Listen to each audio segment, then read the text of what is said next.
Imagine yourself standing at the edge of a vast cliff, where the sky meets the endless ocean, stretching beyond what the eye can see. In your hands lies a collection of stones, each one symbolizing memories, fears, resentments, and dreams you've carried for years. The weight pulls you down, anchoring you to the spot. Yet the thought of releasing them feels daunting, as though letting go means losing a part of yourself. But imagine if, by letting go, you discovered a new sense of freedom. What if, instead of adding weight, you felt a profound lightness, a deeper connection, and a harmony with the rhythm of life? The practice of letting go is at the heart of Buddhist wisdom, and it opens the door to inner peace. We all have moments of frustration, sorrow, and loss that, when held too closely, become burdens, casting shadows on our lives. The question is, how do we release what no longer serves us? How do we free ourselves from the weight of attachment? The journey begins with understanding the nature of impermanence and the profound power we hold over our inner world. Understanding our control. Philosophical exploration. In the teachings of the Buddha, control is often described as a mirage, a sense of power and dominance we believe we possess over the events and people around us.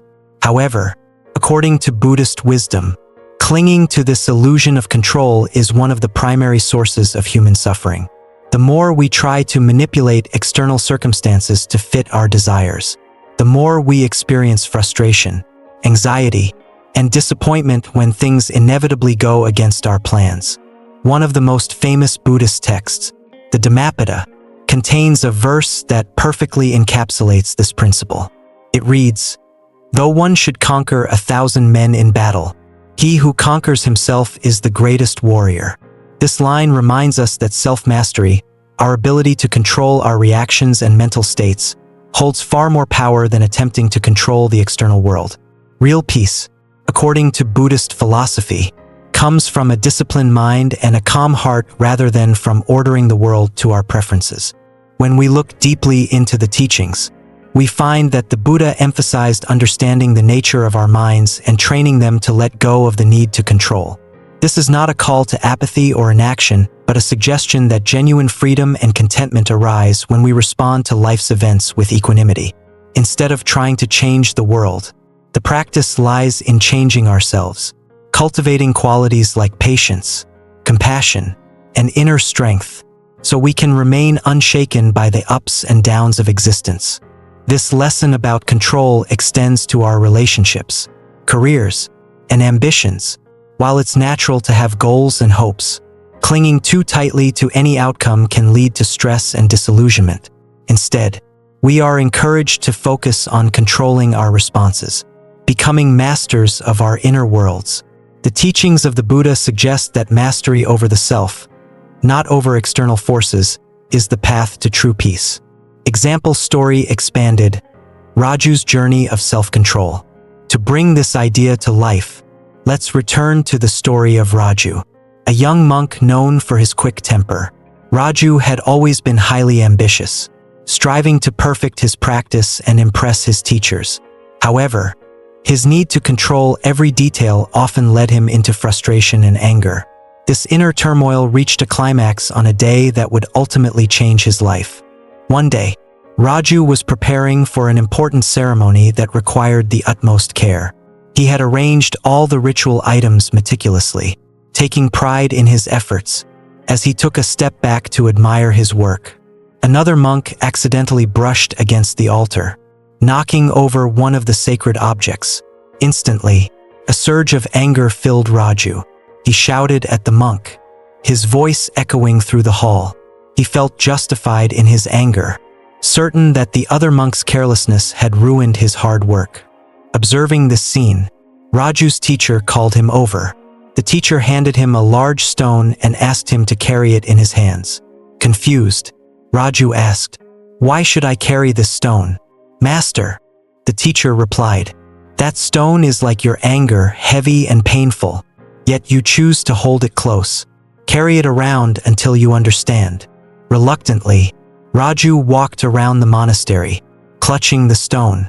At first, it seemed manageable, but soon, his arms grew tired, His fingers ached, and he found it difficult to perform simple tasks. Frustrated, he returned to his teacher. "Master, this stone is too heavy. It hurts my hands and makes it hard to focus on anything else." The teacher nodded. "Exactly, Raju. Your anger is the same. Each time you allow it to control you, it burdens you, drains your energy, and clouds your mind. Just as you have the power to put down this stone, you have the choice to let go of your anger." Raju was silent as he pondered his teacher's words. The lesson was profound. He realized that his anger was not something forced upon him, but something he held on to. Over time, he practiced letting go, learning to release the impulse to control others or blame them for his emotions. With each situation where he chose patience over anger, he found himself feeling lighter, less burdened by his own reactions. In this way, Raju's story serves as a reminder that our greatest struggle is often not with others or circumstances, but with ourselves. By mastering his inner world, Raju discovered that real control was about letting go. Additional stories. To further illustrate this lesson, let's explore additional stories that highlight the importance of releasing control and embracing acceptance. 1. The King and the Weather. There was once a king who was deeply troubled by the weather in his kingdom. Some years, the rains came too late, causing drought and famine. Other years, floods destroyed the crops. Frustrated, he summoned his advisors and declared, "I am the king. I should be able to command the skies, make it rain when I decree it so, and let the sun shine when I wish." His advisors, wary of his temper, remained silent, knowing that no human could control the weather. But one wise elder stepped forward and gently suggested, "Your Majesty, the heavens do not bend to our will. Instead of fighting the weather, we could learn to adapt to it. We could build reservoirs to store rainwater in times of drought and construct channels to divert floodwaters." Though reluctant, the king agreed to try. Over time, he saw the wisdom in working with nature instead of against it. His kingdom prospered, and the king learned that true mastery lay in adapting to the natural order, not attempting to control it. This story reflects a key Buddhist teaching, that nature, like life itself, follows its own course.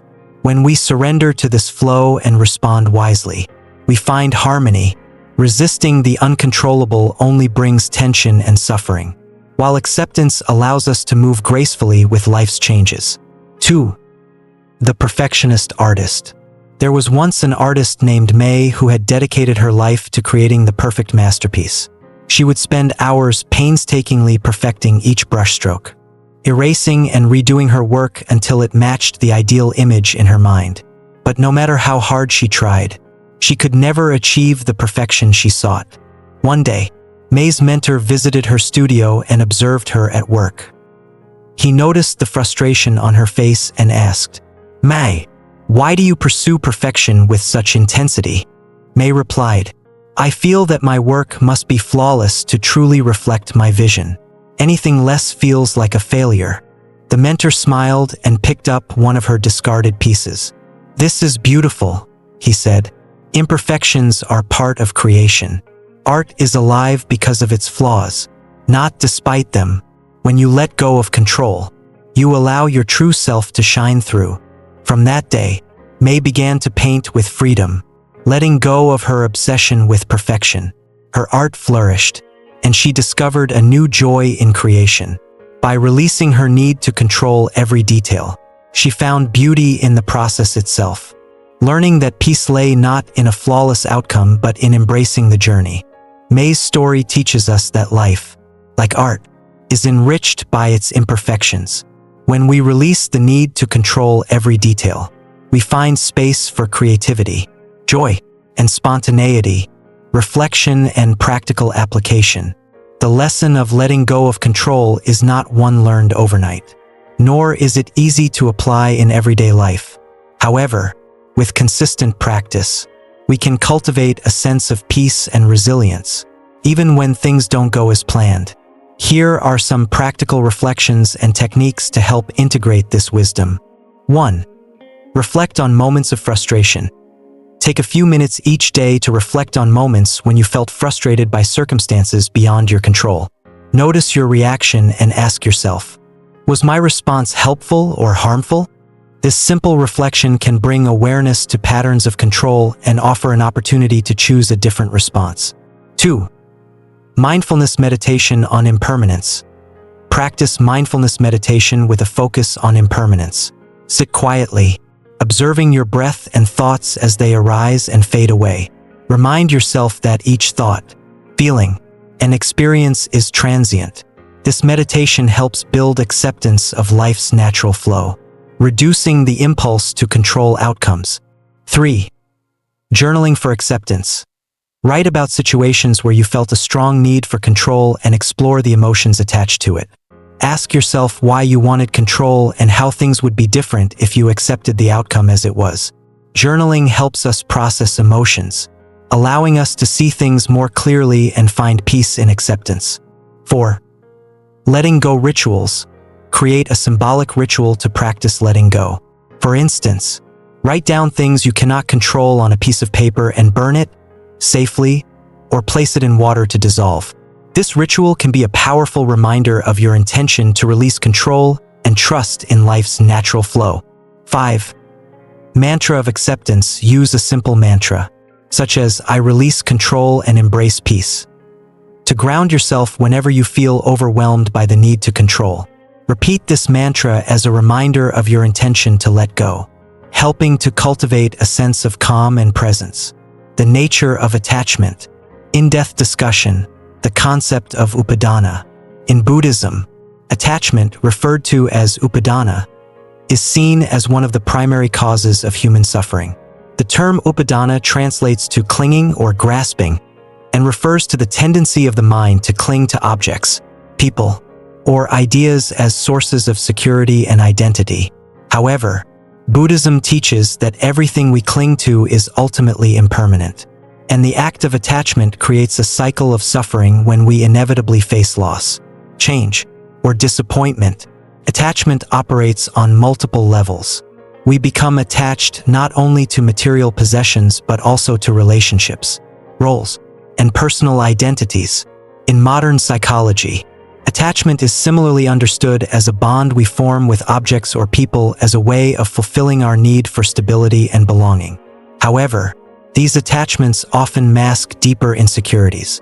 For instance, someone might cling to a luxurious lifestyle not out of pure enjoyment but from a need to affirm their self-worth or social status. Similarly, attachment to a relationship might sometimes arise from a fear of being alone rather than from love or mutual respect. In Buddhist philosophy, this cycle of attachment and suffering is likened to a fire that continues to burn as long as there is fuel. Each attachment is a spark that ignites the flames of desire, keeping us in a constant state of craving and dissatisfaction.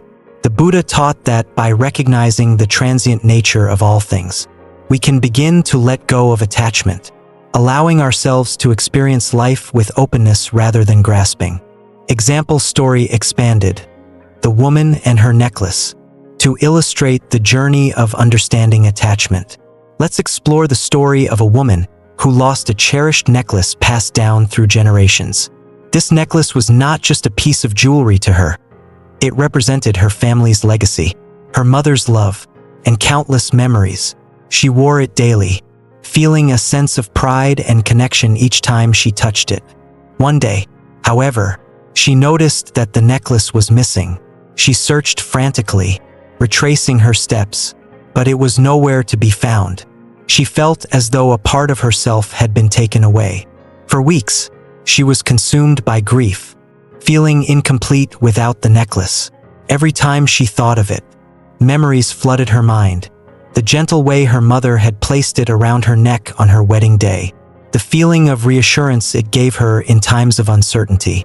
Losing it felt like losing those moments. Seeing her distress, her spiritual teacher came to visit. After listening to her sorrow, he gently asked, "What does this necklace mean to you?" She replied, "It's a piece of my family, a reminder of my mother and the love we shared." The teacher nodded thoughtfully. "I understand, but tell me, Do you believe the love you shared with your mother is contained within that necklace? Confused, she looked at him. I suppose not, but it was a symbol of that love. Without it, I feel like I've lost a part of her. Her teacher smiled. Symbols are powerful, but they are only representations. The love and memories you hold with your mother are within you, not in any object. This attachment to the necklace, while natural, has now become a source of your suffering. Over time, she began to understand her teacher's words. She realized that her attachment to the necklace was not just about the object itself, but about her fear of losing connection with her mother and her past. By clinging to the necklace, she had given it a power that overshadowed the actual memories and feelings within her. As she let go of this attachment, she found herself remembering her mother with more joy than sorrow, realizing that her love and legacy were still very much alive within her heart. Additional stories. To further explore the universality of attachment, here are 2 more stories illustrating how attachment manifests across ages and life stages, each with its unique lessons. 1. The young child and the favorite toy. There was a young child named Aiden who adored a stuffed bear he called Mr. Cuddles. Mr. Cuddles was his companion during bedtime, mealtime, and even on family outings. To Aiden, the bear was more than a toy. It was a source of comfort, protection, and familiarity. One day, during a trip to the park, Aiden accidentally left Mr. Cuddles behind. By the time they realized, it was too late to retrieve the toy. Aiden was devastated, crying inconsolably for days. To him, losing Mr. Cuddles felt like losing a part of his world. His parents, understanding his distress, gently explained that while Mr. Cuddles was special, he could still remember all the happy moments they shared. They suggested that he draw pictures of Mr. Cuddles and tell stories about their adventures together. Gradually, Aiden found solace in these memories, learning that while Mr. Cuddles was gone, the joy and comfort he had felt with his favorite toy remained within him. This story shows that even at a young age, we form attachments as a way to create security and comfort. Learning to let go, even in small ways, teaches resilience and helps us find inner sources of stability. 2. The elder and attachment to youth. There was once an elderly woman named Rosa who had spent her youth as a celebrated dancer.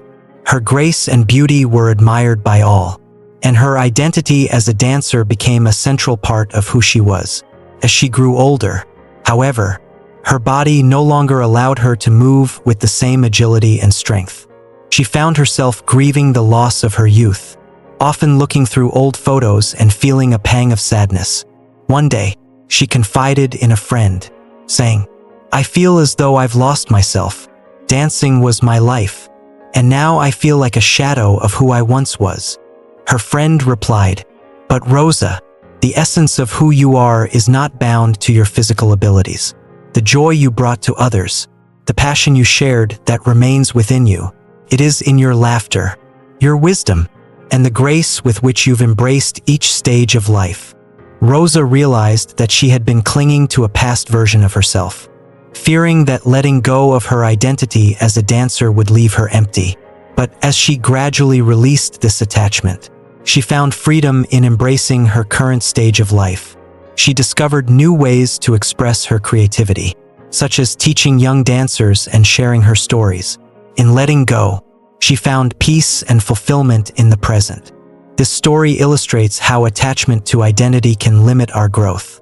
By clinging to who we once were, we miss the beauty and opportunities of the present. Accepting change allows us to honor our past while fully engaging in the here and now. Personal insight and exercises. Understanding and releasing attachment is a journey that requires introspection and practice. Here are some exercises and reflections to help identify personal attachments and learn the art of letting go. 1. Reflective journaling on attachment. Begin by writing about an object, person, or identity to which you feel deeply attached. Describe why this attachment is important to you and what emotions arise when you think of losing it. Then, ask yourself, what need does this attachment fulfill? Am I relying on it for a sense of security, identity, or belonging? This process helps uncover the deeper motivations behind our attachments, allowing us to see them more clearly. 2. Meditation on impermanence. Practice a meditation focused on impermanence. Begin by observing your breath, noticing how each inhale and exhale is unique and fleeting. Then, bring to mind an object or relationship to which you are attached. Gently reflect on its impermanent nature, acknowledging that all things change over time. Allow yourself to feel gratitude for the experience without clinging to it. This meditation cultivates acceptance and prepares the mind for letting go. 3. Letting go ritual. Create a small ritual to symbolize releasing attachment. For example, write down something you are attached to on a piece of paper and burn it safely or release it into water. This act can serve as a physical reminder of your intention to let go. By performing this ritual, you acknowledge the importance of the attachment while freeing yourself from its hold. 4. Donating items of sentimental value. Choose an item that holds sentimental value but is no longer essential to your life. Donate it or give it to someone who may benefit from it. This practice can be challenging, but it allows you to experience the freedom that comes from releasing material attachments. Reflect on the emotions that arise during this process and the sense of lightness that follows. 5. Mantra of release. Use a mantra to support your practice of letting go, such as, I release attachment and embrace freedom.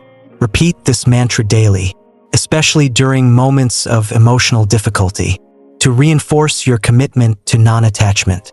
Over time, this simple affirmation can help shift your mindset toward openness and acceptance. Accepting impermanence. Detailed explanation. The concept of impermanence, anicca, impermanence, or anicca, is one of the foundational concepts in Buddhist philosophy. It teaches that all things, people, relationships, experiences, and objects are in a state of constant change. Nothing remains fixed or permanent, and everything is subject to transformation, growth, decay, and ultimately, dissolution. In Buddhism, this understanding of impermanence is not meant to inspire fear or despair. Instead, it offers a pathway to peace by helping us let go of attachments and embrace the flow of life. The Buddha taught that much of human suffering arises from our resistance to impermanence. We desire permanence in our relationships, our achievements, and even our own lives, yet reality constantly reminds us that change is inevitable. According to the Buddha's teachings, suffering stems from our tendency to cling to things that are, by nature, fleeting. This insight forms part of the Four Noble Truths, where the Buddha identified attachment and desire as sources of suffering. Impermanence also links closely to the concept of samsara, the cycle of life, death, and rebirth. Samsara represents the endless cycle of existence through which beings are born, live, and are reborn. This cycle is fueled by attachment, desire, and ignorance. By accepting the impermanence of all things, one can begin to break free from samsara, reducing the craving that leads to suffering and rebirth. In Buddhist practice, understanding anicca leads to detachment, which is not indifference but a clear-sighted acceptance of life's transient nature. Embracing impermanence, then, is a profound practice. It teaches us to cherish the present moment, to hold our experiences lightly, and to let go when life calls us to do so. This mindset allows us to live fully and peacefully, knowing that change is the only constant. Example story expanded. A friendship's journey through time. Let's consider the story of two childhood friends, Lily and Sarah, whose relationship embodies the beauty and challenges of impermanence. Lily and Sarah met in grade school and quickly became inseparable. They shared secrets, dreams, and countless adventures. As teenagers, they were each other's confidants, laughing and supporting each other through every joy and heartbreak. Their friendship seemed like an unbreakable bond, one that would last forever. However, as they grew older, life began to pull them in different directions. Lily went to college in a distant city, while Sarah stayed behind, building her career close to home. First, they kept in touch with frequent calls and visits. But as the years passed, their contact became less frequent. Lily was absorbed in her new experiences, while Sarah found herself growing closer to new friends who shared her daily life. One day, as they sat together over coffee during one of Lily's visits, Sarah brought up their drifting friendship. "Do you ever feel like things aren't the same between us?" she asked. Lily nodded, a hint of sadness in her eyes. "I do. I miss the closeness we had. But I also feel like we've both changed. I guess that's natural, isn't it?" Sarah sighed. "It is, but I didn't expect it to feel this way. I thought we'd always be as close as we were back then." Their conversation lingered on the bittersweet nature of their friendship, both feeling the ache of growing apart but also recognizing the beauty of the memories they shared. Lily finally spoke. "Maybe our friendship isn't ending, it's just changing.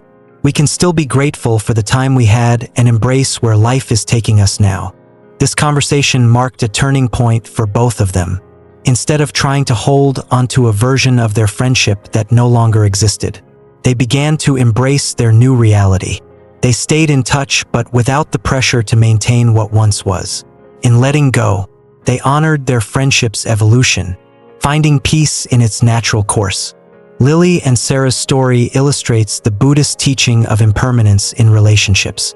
It's a reminder that while people come into our lives, they may not remain in the same way forever.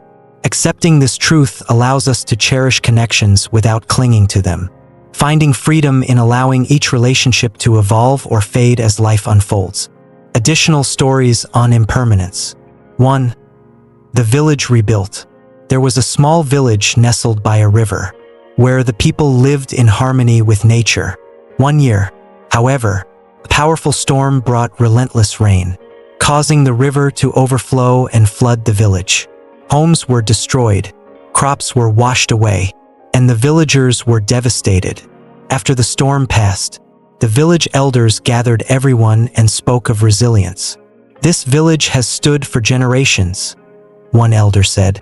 "We have faced floods before, and each time we rebuild, we grow stronger. Let us remember that our lives, like this village, are always in flux. The flood is not the end but a reminder of our strength to adapt and rebuild." With the support of each other, the villagers began to reconstruct their homes and replant their fields. While they mourned the losses, they also found hope in the chance to create anew.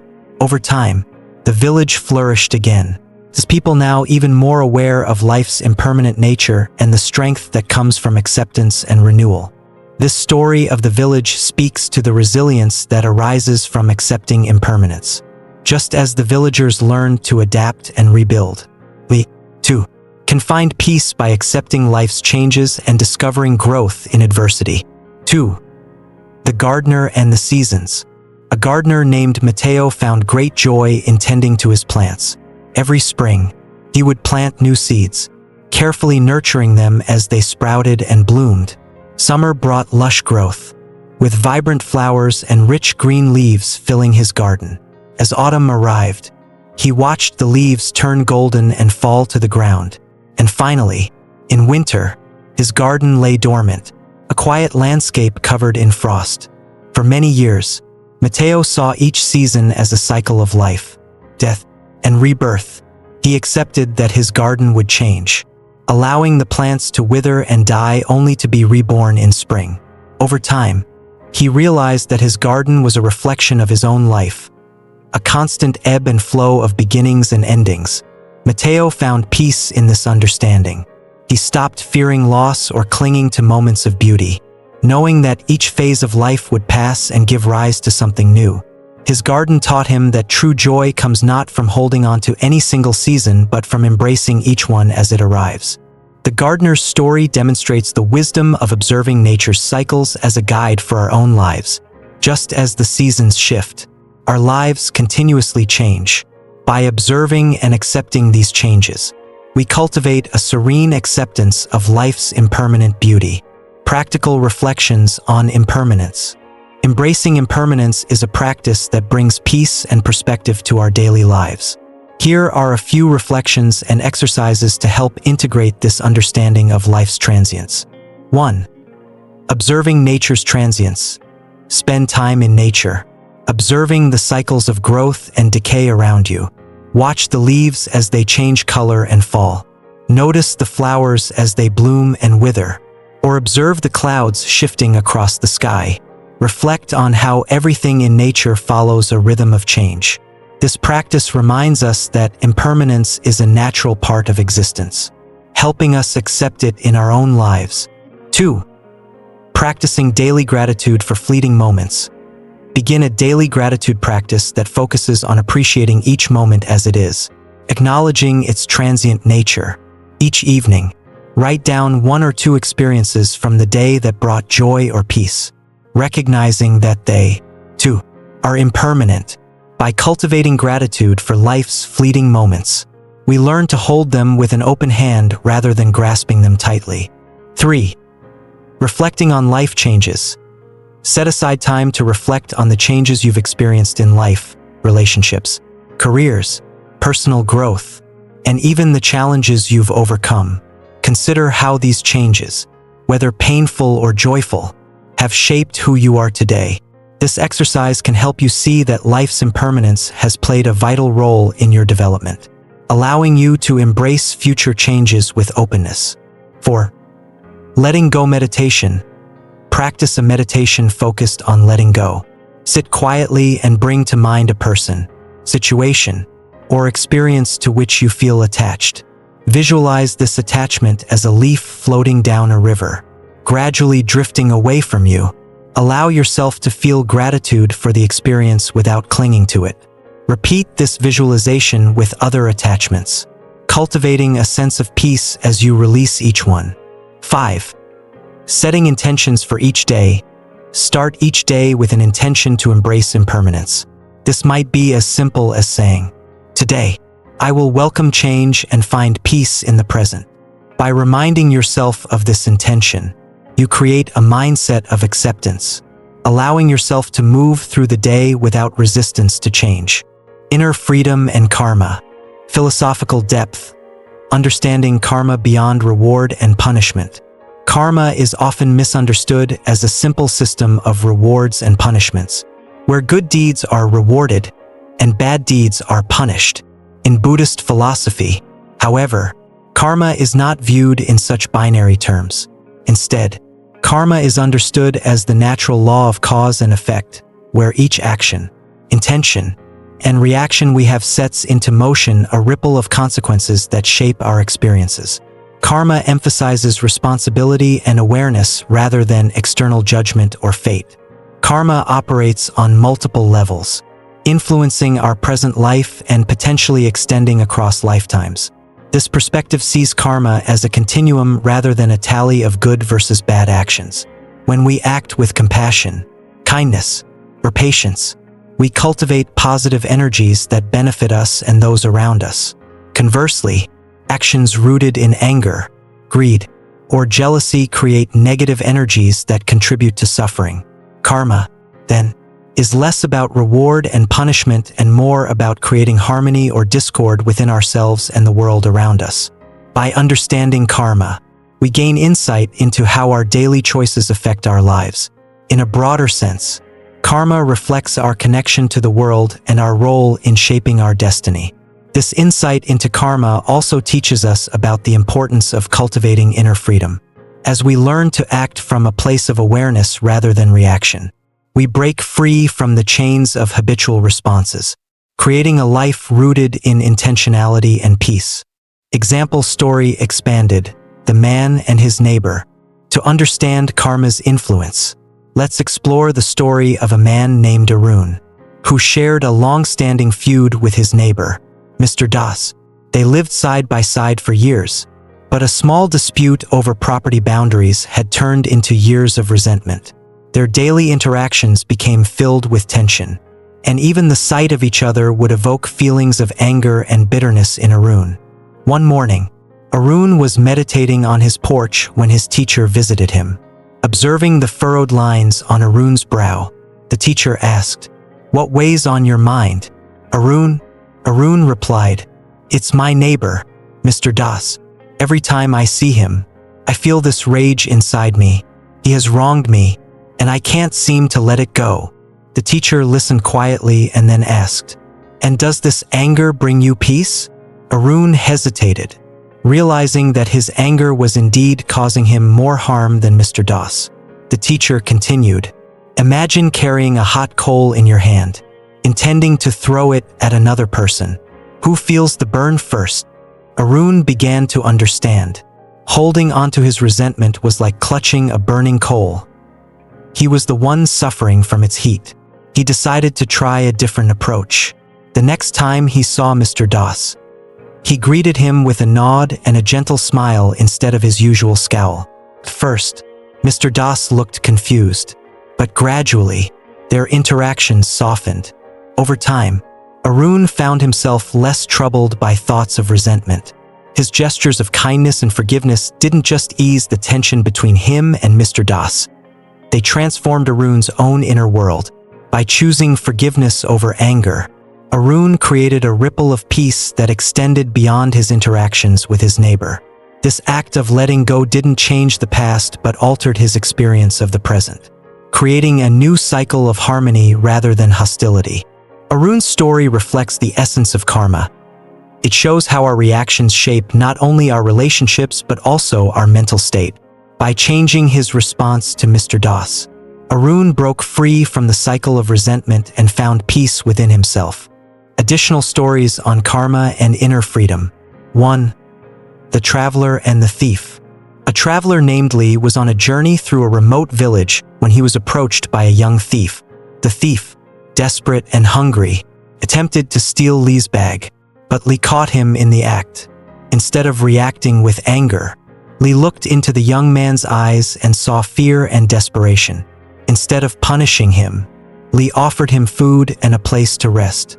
Surprised and moved, the thief confessed, "No one has ever treated me with kindness. I only steal because I have nothing." Lee replied, "Your actions may have been wrong, but I believe you can choose a different path."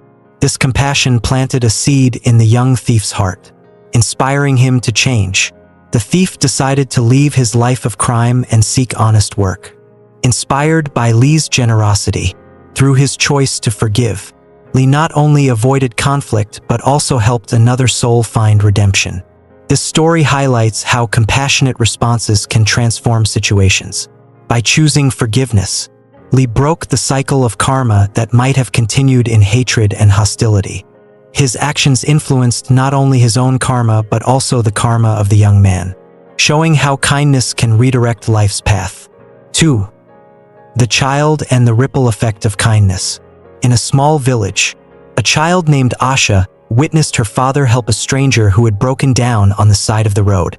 Her father, though tired after a long day's work, fixed the stranger's vehicle without asking for anything in return. Later that day, Asha asked her father, "Why did you help that man if he wasn't going to pay you?" Her father smiled. Sometimes, kindness is the best gift we can give, and it often returns to us when we least expect it. Inspired by her father's actions, Asha began practicing small acts of kindness in her school and community. She noticed that her kindness often encouraged others to do the same, creating a positive ripple effect. Over time, Asha learned that kindness itself was a form of karma, bringing peace and joy not only to her but to those around her. Asha's story reminds us that small acts of kindness are powerful. They create positive cycles that shape our relationships and communities, illustrating the interconnectedness of our actions and their effects on the world. Reflection and application. To better understand and positively shape our karma, here are some reflections and practical exercises that encourage mindful actions and responses. These exercises aim to cultivate awareness, compassion, and intentionality, helping us create a more peaceful and purposeful life. 1. Mindful observation of reactions. Spend a day observing your reactions to different situations, especially those that challenge your patience or emotions. Whenever you feel an automatic response rising, whether it's frustration, irritation, or anger, pause and take a few deep breaths. Ask yourself, is this reaction beneficial? Will it bring me peace? Practicing this pause helps create space for more conscious and positive responses. Breaking cycles of reaction. 2. Loving-kindness meditation. Practice loving-kindness meditation to develop compassion for yourself and others. Begin by focusing on yourself, repeating phrases like, "May I be happy," "May I be at peace." Then gradually extend this kindness to others, including people with whom you have tension. This meditation helps cultivate a mindset of compassion, making it easier to respond to others with understanding rather than judgment. 3. Gratitude for difficult situations. Reflect on challenging situations or people in your life, viewing them as opportunities for growth. By approaching difficulties with gratitude, you can transform them into lessons that shape your karma positively. Each challenge becomes a chance to practice patience, compassion, and resilience, enhancing your inner freedom. 4. Journaling on intentions and outcomes. At the end of each day, take a few minutes to reflect on your actions and intentions. Write down situations where you acted consciously and moments where you reacted unconsciously. This practice helps you become more aware of your patterns, allowing you to set intentions to improve your responses. Over time, this reflection cultivates mindfulness, making it easier to create positive karma. 5. Forgiveness exercise. Identify someone toward whom you feel resentment or anger. Imagine holding a weight in your hands, representing this anger. Visualize setting the weight down, releasing the burden from your heart. Repeat this exercise as often as needed, reminding yourself that forgiveness is a gift you give to yourself as much as to the other person. This practice encourages inner freedom, helping you let go of negativity and embrace peace. Letting go is not a sign of weakness or surrender, but a remarkable strength that allows us to live fully, just as life is. By releasing our attachments and illusions of control, we uncover a clarity that brings lasting peace.